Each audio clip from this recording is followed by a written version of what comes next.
Welcome to the Debrief, the Carolina Journal's weekly recap of North Carolina politics and public policy. I'm David Larson, opinion editor for the Carolina Journal, and I'm filling in this week for Donna King, who's on a well-deserved vacation, enjoying herself in Europe, and we're going to enjoy ourselves here today. We've brought together a all-star panel of some of our best commentators, and so starting from my left, we have David Bass, who is a reporter with Carolina Journal, mostly covering education. And next to David, we have Brooke Medina, who's Vice President of Communications for John Locke Foundation. And on my right, we have Andy Jackson, who's the Director of the Civitas Center for Public Integrity, and Mitch Kokai, who's a frequent guest here, and he is a Senior Political Analyst for the John Locke Foundation. And this week, so even though it's in the heat of the holiday season, there's still a lot going on. And so we're going to touch on a lot of topics. Last week, we looked a little bit back at 2023 and covered some of what we'd seen up to this point. And this week, we thought we'd look to 2024 and touch on a few of the things that we're going to see there. So I want to start to my left with David Bass. You keep a close eye on education in the state, and just want to see, is looking forward to 2024, is there anything in particular you think the audience should be aware of? Yeah, absolutely. So coming off of 2023, of course, where we saw some massive expansion of school choice across the state with expansion of opportunity scholarship, charter schools, the continued kind of growth of homeschooling as well. My anticipation for next year, 2024, with the short session, of course, coming in maybe late April, early May, there probably isn't going to be as much of a huge push on the school choice front at that point. There's already been this expansion of school choice. So one idea I've heard is maybe some lawmakers during the short session might look at some different funding formulas for traditional public schools. I know there's this effort to try to have the funds for schools more follow the student, this whole idea of backpack funding where it's the dollars are following the students more than kind of a bureaucracy system-wide approach. So there could be, lawmakers could explore that a little bit. A second issue I think that could possibly come up is, we have a situation right now with the State Board of Education where there have been some recent efforts made, I think, by the Republican-controlled legislature to shift around the power structure some on that State Board of Education. Right now, all the members are appointed by the governor, of course, who's Roy Cooper, a Democrat. So there are a majority of Democrat appointees on that board. There's been some conflict there with the state superintendent, who's a Republican, with some of the priorities, I think, from the General Assembly. So we could see maybe some fireworks there with things. I know one thing that had been introduced this past session was a pretty expansive constitutional amendment that would actually change a lot of things with the state board. It would make the superintendent of public instruction the chair of the board, and then it would change the way that the board is structured, where the members are actually elected from each North Carolina congressional district, versus right now they're appointed by the governor. So ostensibly there you would have a pretty big partisan change in the composition of the board. It's not guaranteed, of course, that's going to come up. It didn't see any traction this past session. There are a lot of different ideas about how aggressive that is, but it's one thing that could come up, I think, in this kind of ongoing conflict with the state board and the General Assembly and the push and pull there with that. Absolutely. Brooke, you keep a close eye on kind of the culture and how these debates are going. Do you think at the legislature they're doing a good job on messaging and just seeing, with the school choice movement and how that's being portrayed? Obviously, on the other side, there's some people that are seeing these changes as negative things. Yeah, well, I would say just with the General Assembly passing an expansion of school choice, that was firmly in keeping with where public sentiment is. So this is wildly popular. So to me, where they're headed, where they're at with more education autonomy for families to be able to speak more into the education futures of their children is something that even if the Democrats don't like it, that's what the general public likes, including Democratic voters, particularly Hispanic and Black voters. And so to me, addressing the education issues even in 2024, maybe trying to depoliticize the structure of some of the boards is certainly a good move. So I'm really excited to just see how education policy takes shape in North Carolina. on the tails of the expansion of school choice, because now what's on the horizon now is, I think, the question that many of us are asking. I would just throw in real quick, there was just some data that came out recently that showed that North Carolina had of all the 50 states had the third highest growth rate for charter schools during the pandemic. It was only behind, I believe, Texas and Florida. So there again, it shows the Tar Heel State is kind of leading on a lot of these school choice issues. So. Absolutely. And then, Andy, just looking at 2024 being a big election year, do you have thoughts on how some of these big education changes that have been happening, is that going to be something that you think will weigh heavily in the election? Probably. A lot of folks are of two minds. Education choice has proven to be really popular among North Carolina voters. There's a lot of dissatisfaction with how education is going among a lot of voters generally. However, a lot of voters are also have said that they like their own kids' schools and they like their own kids' teachers. And I think both parties are going to be trying to message, kind of tailor their messages to meet that kind of expectation of the voters, and I expect the Democrats will probably try to counter that by saying they're going to the Republicans are going to try to destroy your local schools, whereas Republicans are going to be pushing that these are policies that work and these are policies that are popular. And it's going to be kind of how those issues class on the individual district level that'll determine whether or not, for example, Republicans can get a supermajority in the state legislature. Great. And then maybe the last thing on education, Mitch, you are obviously well attuned to all the things happening at the courts, and there's a big court case that's been lingering for a long time, and maybe some say in the next year maybe there could be more news on that. What are your thoughts on the Leandro case looking into 2024? Yeah, perhaps even a final resolution of that case. In 2024, Leandro will turn 30 years old. This was a case that started back in 1994. It's already reached the state Supreme Court several times before, and the state's highest court has decided to take up the case again. And the interesting thing this time around is there was a ruling on Leandro not too long ago in which the former Supreme Court, with a 4-3 Democratic majority, basically opened the door for the possibility that a court would be able to order more education spending in North Carolina without any input from the General Assembly. And now the case is going back to a court that has a 5-2 Republican majority on the issue of whether a court was even able to order any kind of statewide remedy after this Leandro case in 30 years has only ever had one trial that dealt with one school system, Hoke County. And basically the argument from legislators is, how could you ever in the courts say that we're going to have to spend hundreds of millions, potentially billions of new dollars on education after we had one trial in one county that said there was a need to do more on education? And if the state Supreme Court now goes along with that argument, it basically could shut down this Leandro case, and even if it lingers for a while, it wouldn't have any teeth because there wouldn't be any way for these advocates for more funding than the legislature wants to spend to get any money out of the courts. And beyond Leandro and education, is there anything else in the court system that will be coming up that will be important to keep an eye on in 2024? It's going to be very interesting to see what happens at the court because they basically are the final step for any case that goes through the state court system. And we've already seen, in addition to Leandro, that they're going to be dealing with some other interesting topics.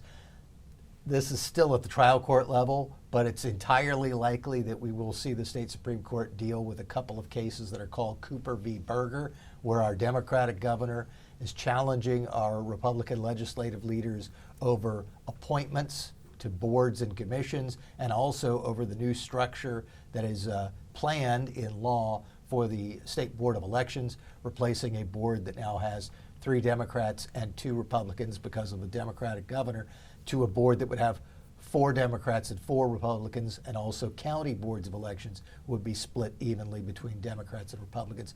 Both of those have been challenged in court. There'll be some sort of ruling from trial courts on both of these issues, and it's entirely likely that the state Supreme Court will deal with those topics. Plus, the state Supreme Court's going to be dealing with other issues that crop up. Just this week, there were appeals to the state Supreme Court to deal with a couple of other interesting issues. 3 dozen Raleigh police officers are saying that they should have been awarded standby pay that was awarded to other police. They've lost at every level of court so far, but now want the state Supreme Court to take that up. They might take that up. There's a dispute over animal waste permits. It's a fight between the Department of Environmental Quality and the North Carolina Farm Bureau Federation. The Farm Bureau is the winner right now, but DEQ wants the state Supreme Court to take that up. So plenty of opportunity for the state Supreme Court to deal with some major issues. Do you think there'll be any update on the Anita Earls case? Do you have any update on that with the free speech, her making comments that may have gone beyond what she's permitted to do as a justice? It's very likely we'll see some sort of resolution on that. Now that is moving through the federal court. She filed a federal lawsuit against the North Carolina Judicial Standards Commission being able to investigate her for these published comments in which she talked about court operations, including talking about how things operate on the state Supreme Court. So far, she hasn't had a lot of success because at the district court level, a judge refused to grant her a preliminary injunction. She appealed that to the Fourth Circuit, the Fourth U.S. Circuit Court of Appeals. That court, in a 2-1 ruling, also decided not to give her an injunction. But my guess is we'll see some sort of resolution of that issue, either in the court case or from the Judicial Standards Commission at some point in 2024. Now, Andy, I know you're a big proponent of free speech. You had the great article on Carolina Journal on that regarding campuses. Do you have any thoughts on that in terms of, these are now partisan races for statewide races for justices. Is that something that's important to know, kind of what these candidates are thinking, or is it kind of limiting them, or what are your thoughts? It is. Now, traditionally, judicial candidates tend to tout their experience and perhaps positive reviews from their associates, but they have not really touched on kind of public issues. That's been the tradition. Anita Earls kind of broke with that when she first ran. She started talking about redistricting and other issues before. So this is a habit with her of talking about issues that are in the public eye. And I think it's really important, if we're going to have a system where you have elected judges, you really need to let citizens know how they feel about these particular issues. Now, you don't want folks to kind of prejudice themselves ahead of time. You don't want to say how you would decide particular cases.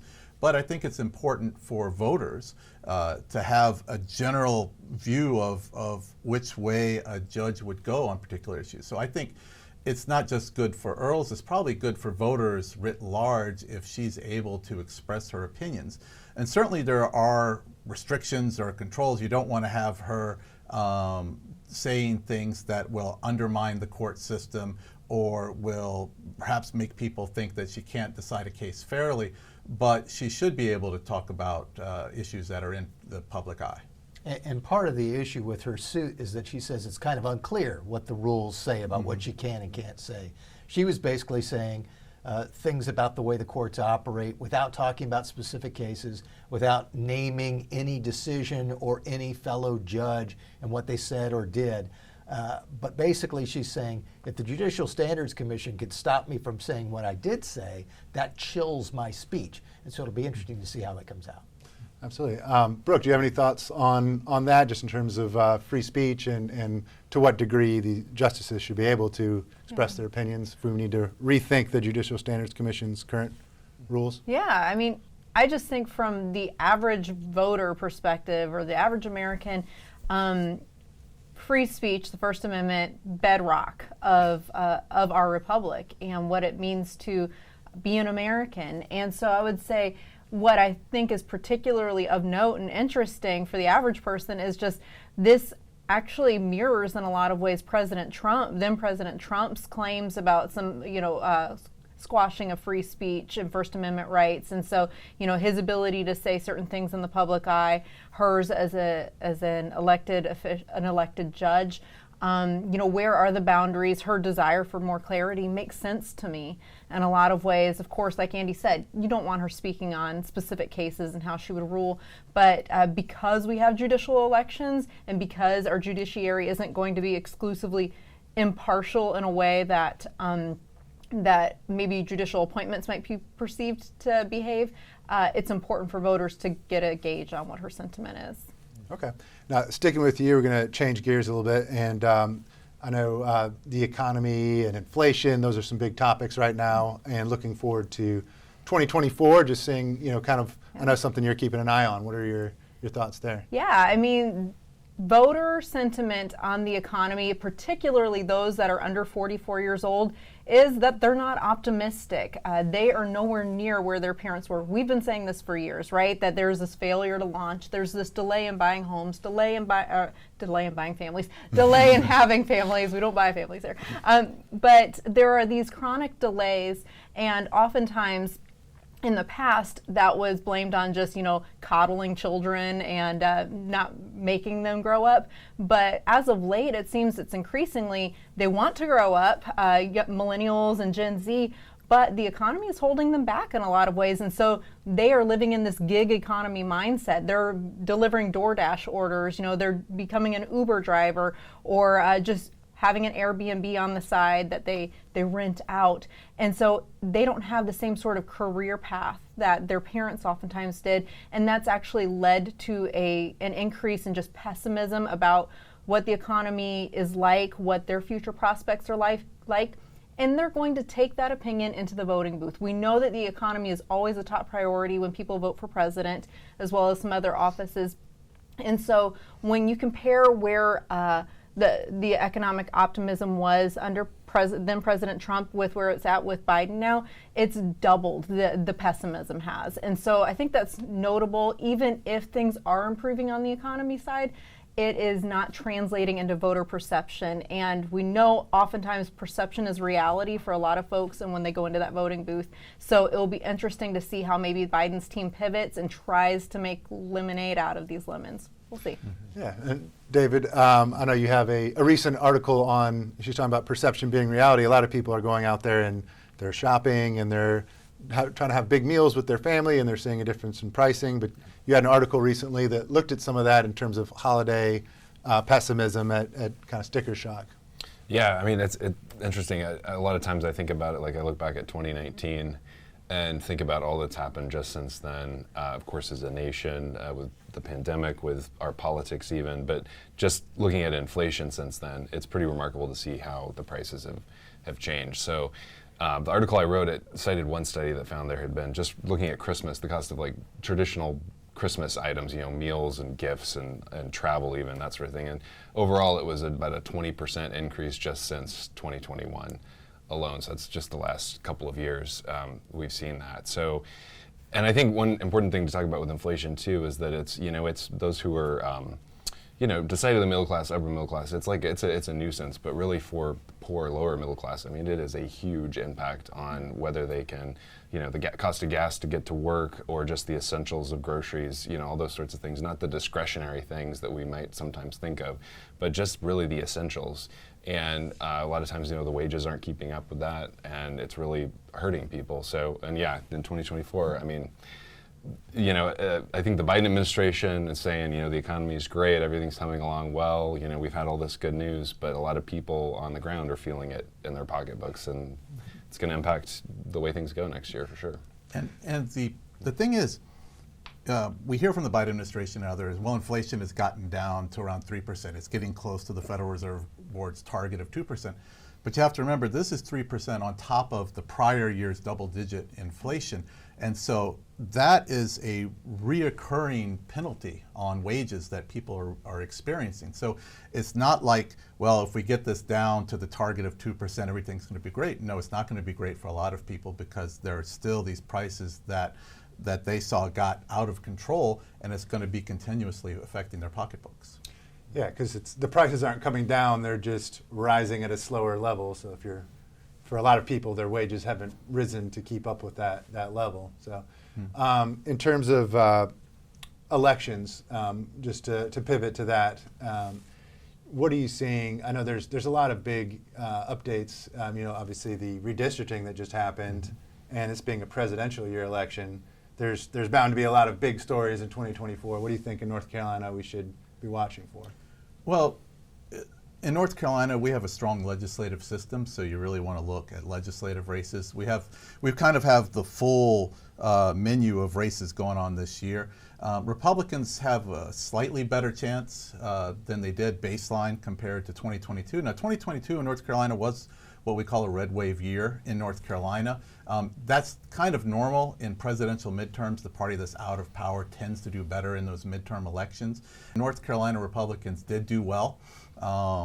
And so we're expecting, with redistricting, with what happened with the North Carolina Supreme Court basically told the General Assembly you can go back to the drawing board and you can consider partisanship when drawing districts, which is how things had been done pretty much since the beginning of North Carolina up until 2019 with a case and then with another one from the Supreme Court. So with that restriction off of the state legislature, they've redrawn districts, whereas before a little less than half favored Republicans, and then there were some opportunities to pick up competitive seats. Now a little under 60% are favorable to Republicans. So they start within striking distance of getting a supermajority. They need 60% of the seats in both houses in order to overcome a gubernatorial veto.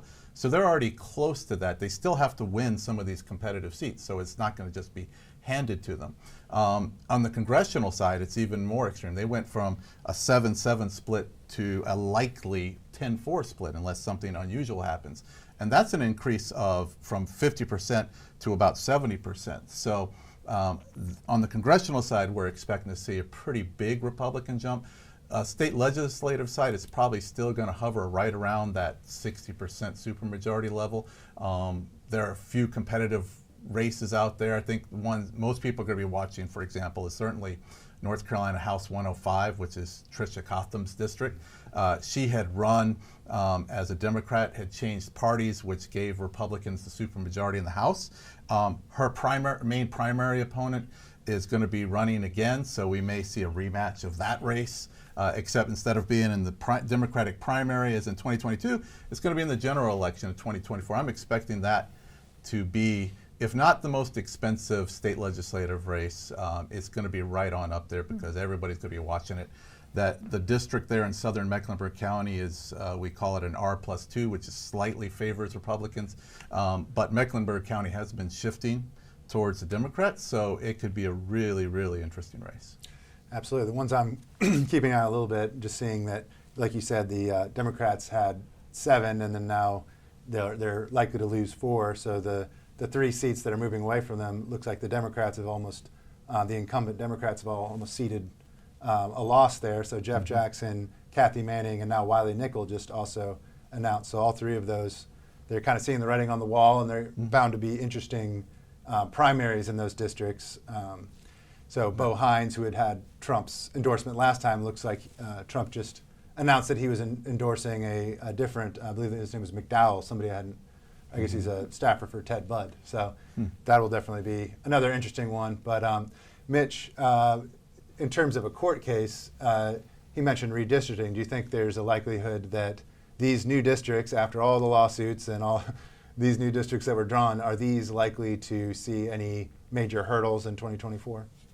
Potentially. I think these districts have a stronger chance than some in the past of surviving court challenges. One of the major reasons being that no longer, either in the federal courts or in the state courts, can any plaintiffs bring up partisan gerrymandering claims. And basically, that was the idea of the General Assembly draws too partisan of a map. It's okay to have some partisanship in your map, but you can't be too partisan. And there was no real standard for what makes it too partisan. So if you got to a court that didn't like the party of the people who drew the districts, they might say, oh yes, this was too partisan. And if you got to a court that said, well, that's fine, we don't have any problem with it, then you would end up with a different outcome. Now, both the federal courts, after a case that came out of North Carolina, and the state courts, obviously a case in North Carolina, have said, we're washing our hands of this whole partisan gerrymandering issue. It's a political issue. It's not something the court should deal with. So the only potential success for a redistricting case is one challenging the maps based on racial gerrymandering. And the best defense that lawmakers have when they're defending these districts, whether it's legislative districts or the congressional districts, is we didn't even take race into account at all. It wasn't a factor at all. We didn't even know any of the racial data until Democrats in the General Assembly asked for it after we drew the maps. And I think that's going to help them. Does that guarantee their maps will survive? No, but it does make it probably a little bit more likely. Right now, we have seen 2 suits against the maps, one challenging 2 state Senate districts in the northeastern part of the state, and the other challenging the congressional map. Right now, the congressional suit is moving forward, but there hasn't been any request at this point to try to block the congressional map from going forward. And the more that we get into the 2024 cycle, the less likely courts are going to be to want to stop that cycle. So as each day moves forward, it's more likely that the congressional map would be used for 2024 elections.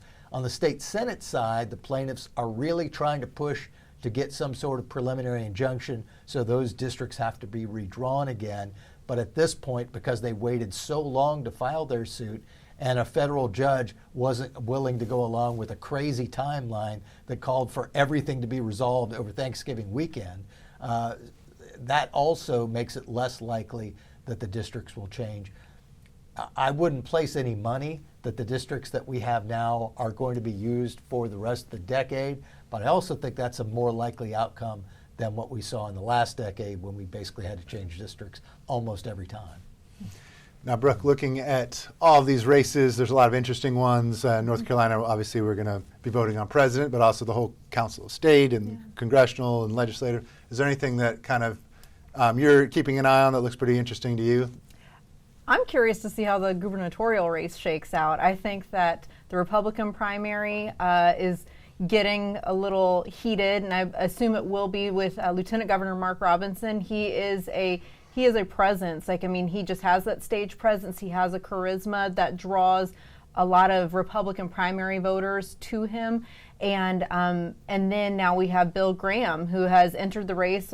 We've covered him before with lots of money of his own, as well as some other endorsements. And so seeing them spar, I think, is going to be really enlightening as to where the Republican primary electorate is. And then on the Democratic side, we've got Josh Stein, our current Attorney General, and then Mike Morgan, former Supreme Court Justice here at the state level. And, what are the dynamics there? I think that the Democratic Party of the state has maybe kept their opinions close to their vest, but what's going to sway Democratic Party primary voters this election? Is it a charismatic figure that is maybe more media savvy, like a Stein, which, he's not always in front of the media, but he knows how to get in front of voters, whereas Mike Morgan seems a little bit quieter. He was a Supreme Court justice, and so he's used to kind of keeping things a little bit quieter. So it'll be interesting to see those dynamics and who squares off in the general election, and that's going to have big implications for North Carolinians. David, you keep a close eye on education, obviously, and another one of the Council of State seats is, Catherine Truitt's race, Superintendent of Education. Would you say a little bit about that? How's that going to shape up, or what is that meant for people who aren't knowledgeable about what kind of role she plays? Yeah, so the superintendent basically just oversees the Department of Public Instruction, which is the agency in the state that's in charge of public education. She works a lot with the State Board of Education on implementing policy and that sort of thing.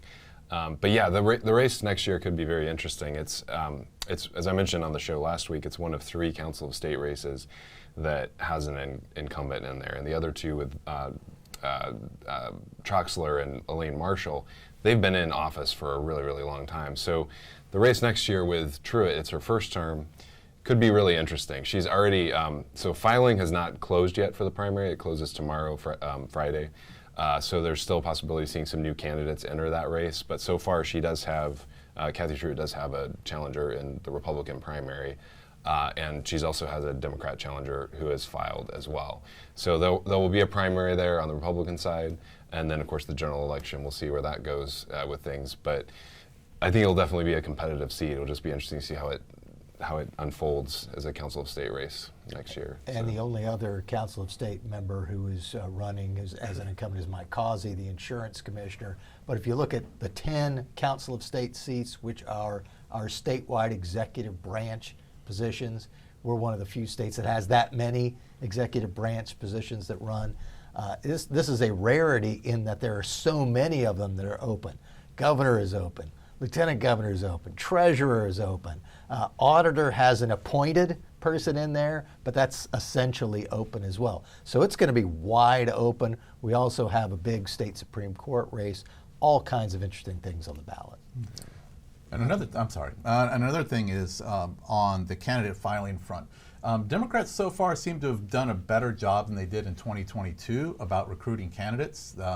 We still have another day of filing ahead of us, but Republicans and Democrats are both around 90 out of the 120 seats. They have people filed for those in the North Carolina House and also in the Senate, about 40 of 50. So Democrats have done a little bit better. Now, that has been an emphasis of the new leadership in the Democratic Party after 2022, but it's a different environment. Once again, this is a presidential election year. A lot of Democrats were probably expecting that they weren't going to do so well in 2022, and that kind of puts a damper on candidate recruitment. So with a little bit less than a day to go, we'll see if the Democrats are able to fill in candidates for a lot of these seats. There are still some seats that are lean slightly towards the Republicans that Democrats haven't recruited for yet. And those are the kind of seats where you want to make the Republicans play defense in those districts so they're not out raising money and helping campaign for their allies. So if they can succeed in doing that, that's going to be a big step in the right direction for them. Great. Well, there is a lot to keep an eye on moving forward into 2024, but that is all we have time for this episode of the Debrief. And we will be off for the next few weeks, 2-3 weeks. So January the 18th, we will be back.